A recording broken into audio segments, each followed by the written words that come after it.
இதுதான் அந்த மரம். எது பேசுறதா இருந்தாலும் கொஞ்சம் ஜாக்கிரதையா பேசுங்க. எங்க கொண்டு வந்தது எல்லாம் ஒவ்வொருத்தரா கொண்டு வந்து கொட்டுங்க.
அந்த மரத்துக்கு வாரி வாரி கொடுத்ததுக்கு அப்புறமும் இன்னும் வேணும்னு கேக்குதே. நம்ம கைக்கு எதுவும் மிஞ்ச போறது இல்ல, எல்லாரும் கஷ்டப்பட போறோம்.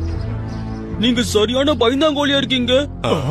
ஒரு மரத்தை பார்த்து எல்லாரும் இப்படி ஏமாந்துட்டு வரீங்களே. அத சாதாரண மரமா நினைக்க முடியாது காளியா.